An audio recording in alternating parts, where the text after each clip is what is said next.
안녕하세요. 행복합시다. 시즌2 저희 34번째 테마 한번 해보도록 하겠습니다. 자, 정보 공개 한번 해볼게요. 정보 공개. 요번에는 뭐 어려운 내용은 아니고요. 쉬운 내용인데 그래도 한번 정리를 요번에 한번 해보도록 하겠습니다. 자, 이제 정보 공개의 공공기관의 정보를 국민의 청구에 의해서 공개한다. 그래서 국민의 청구 이렇게 보시면 되고, 자, 이게 좀 특징이 좀 특이해요. 모든 국민이 할 수 있고요. 일정한 외국인도 가능해요. 그런데 이 외국인의 가능에 대한 거는 법률이 아니라 대통령령으로 규정되어 있다라고 보시면 되고요. 자, 말로도 청구가 가능하다. 이게 좀 특이합니다. 그래서 이 내용도 꼭 체크 부탁드리겠고요. 자, 여러분 행정법에서 이 내용 나오죠? 그래서 이제 우리 행정에서도 나오는데 이 내용들 정리하시면 되고, 자, 국가기관, 지방자치단체, 공공기관, 공사립학교 대상이다. 그 다음에 지방공기업 되는 거고요. 그리고 원칙적으로 모든 정보를 공개하는데 이게 제외되는 거 한번 보세요. 제외되는 건 다른 법령이나 조례로 비공개 규정된 건 할 수 없고, 자, 여러분 우리나라 뭐 블랙요원을 공개라 이럴 순 없잖아요. 국가안보, 국방, 외교, 통일 등 중대한 국익의 침해 가능성이 있는 거는 한다, 못한다, 못한다라고 보시면 돼요.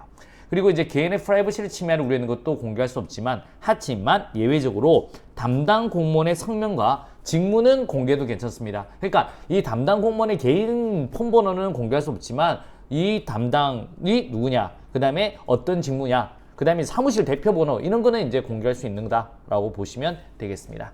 자, 중앙행정기관은 전자적 형태의 정보 중에 공개 대상으로 분류된 거는 공개 청구가 없어도 공개한다. 원래는 청구해야 공개하는데 이것처럼 우리 공개해야 되는 내용들은 청구가 없어도 공개해야 된다라고 보시면 되고, 청구 10일 이내 공개 여부를 결정, 텐텐이라고 머릿속에 넣어두시면 되겠습니다.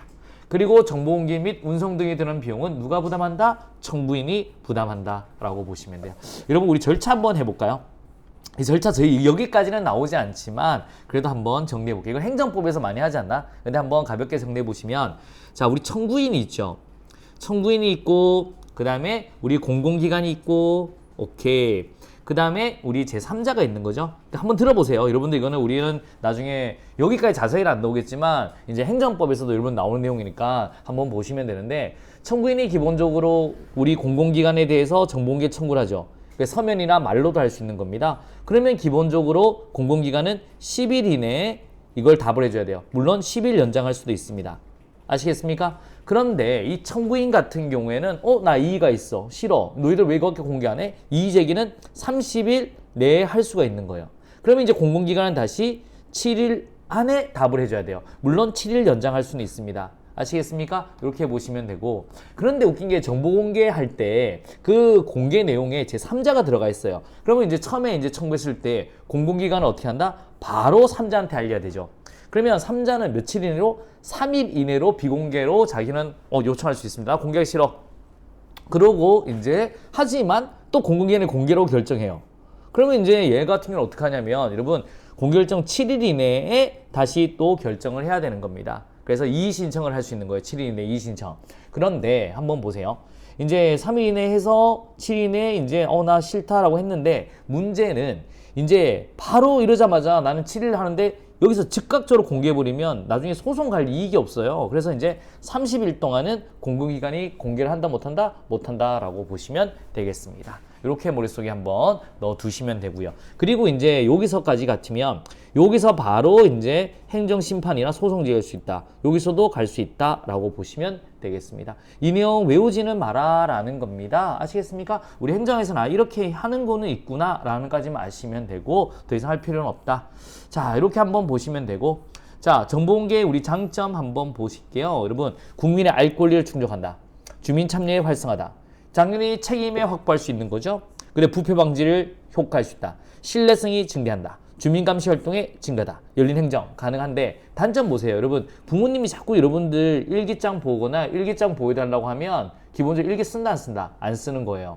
그래서 기존 문서 훼손 및 정보 왜곡 가능성이 큰 거고, 그러면 이제 막 일기장에 아빠 사랑해 이런 거 적는 거예요. 아빠 짜증나도. 그 다음에 이제 국가기밀 유출과 사생활 침해 가능성 큰 거고, 그리고 비용과 업무량 증가잖아요. 왜냐면 계속 정보공개 청구하면 새만금 사건 같은 경우는 거의 한 트럭으로 3트럭 정도가 정보공개된 겁니다. 그럼 그걸 다 복사하고 해야 되니까 얼마나 힘들다라고 보시면 되고, 그리고 안 하면 돼요.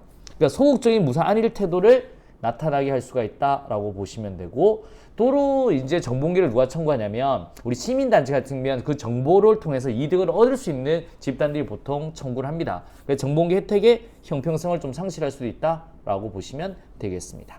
자, 이제 바로 1번부터 한번 가보도록 하겠습니다. 우리나라의 행정정보공개 제도에 대한 설명으로 옳지 않는 것은요. 자, 국정에 대한 국민의 참여와 국정 운영의 투명성 확보를 목적으로 한다. 맞습니다. 참여, 그 다음에 투명성, 딩동댕동. 그 다음에 두 번째 가보도록 하겠습니다.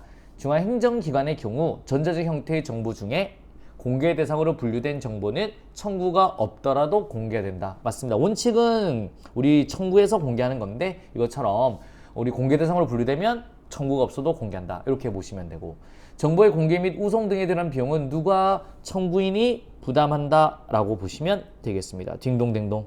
자, 4번 한번 가보도록 하겠습니다. 정보공개 청구는 말로써도 할 수 있으나 외국인은 청구할 수 없다. 외국인도 할 수 있죠. 그래서 청구할 수 있다 라고 하셔야 됩니다. 정답 몇 번? 4번이 되겠습니다.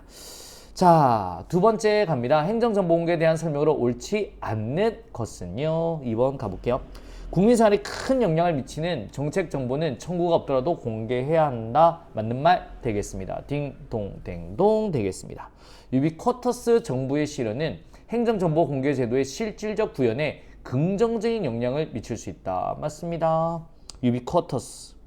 그 다음에 행정정보공개 확대는 공무원의 도전적이고 적극적인 행태를 조장한다. 아니죠. 행정정보공개 확대는 공무원을 소극적으로 만듭니다. 아주 소극적으로 만들고 여러분 기본적으로 안 하면 되는 거예요. 그래서 소극적으로 무사한 일과 소극적인 행태를 조장한다 라고 보셔야 됩니다.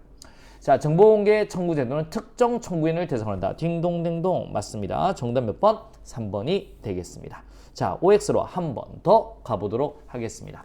자, 모든 국민은 정보의 공개를 청구할 권리를 가지며 외국인의 정보공개 청구에 관하여는 법률로 정한다. OX. 이거는 X 되겠습니다. 왜 틀렸냐면 앞부분은 맞는데 외국인 같은 경우는 법률로 정하는 게 아니라 뭘로 정한다? 대통령령으로 정한다 라고 보시면 되겠습니다.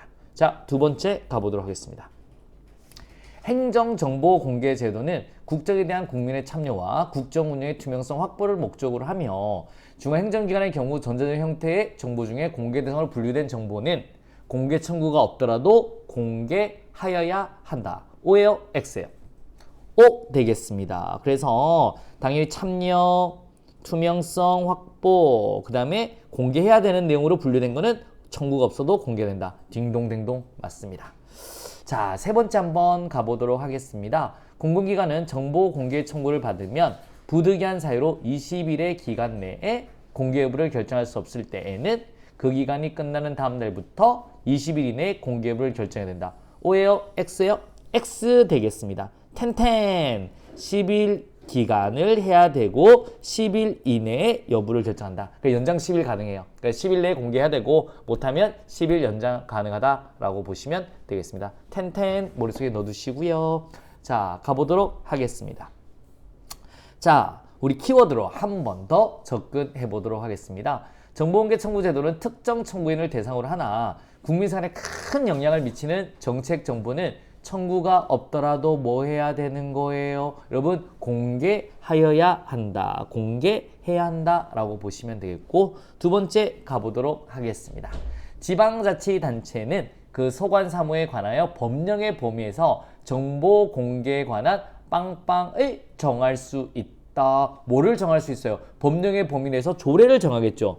지방자치단체는 뭘 정한다? 조례를 정한다 라고 보시면 돼요. 헌법, 법률, 명령, 조례, 규칙. 그래서 법령의 범위에서 조례를 정한다 라고 보시면 되겠습니다. 자, 우리나라의 행정정보 공개 청구는 말로써도 할 수 있고 외국인도 청구할 권리를 가진다. 한편 정보의 공개 및 우송 등에 드는 비용은 실비의 범위에서 누가 부담한다? 청구인이 부담한다 라고 보시면 되겠습니다. 자, 우리 정보공개 청구 이게 쉽고 이런 내용이지만 그래도 한번 정리가 한번 해보시면 좋다. 그리고 여기 있는 절차 같은 경우는 뭐 편하게 생각하세요. 청구인은 이제 말로나 아니면 문서나 말로 할 수 있는 거고 텐텐 10일 안에 결정해야 되고 10일 연장 가능한 거고 그 다음에 여러분 이의가 있으면 30일 내에 이때는 문서로서 해야 되는 거예요. 그러면 7일 내에 결정하고 7일 연장할 수 있는 거고 근데 20일이 지나거나 내가 이 결정에 만족하지 못해. 그럼 심판이나 소송 가면 되는 거고 근데 제3자 연관돼 있으면 3자한테 알리면 즉시 통보해야 되고 3일 내에 할 수 있는 거고 그럼 7일 내에 결정해줘야 되는 거고 그 다음에 30일간은 공개하면 안 되는 거고 그 다음에 불만 있으면 바로 소송 가면 되는 거고 절차 같은 것도 그냥 편안하게 저희 행정에서 여기까지 안 나오면 여기 10까지는 나오는데 여기까지는 나오는데 나머지는 잘 안 나옵니다. 그래서 여기까지 한번 보시면 되겠습니다. 자 오늘 굉장히 고생하셨고요. 좋은 습관이 합격으로 인도한다. 이제 시즌2 34번째였습니다. 이제 다음 시간에 또 뵙도록 하겠습니다. 수고하셨습니다.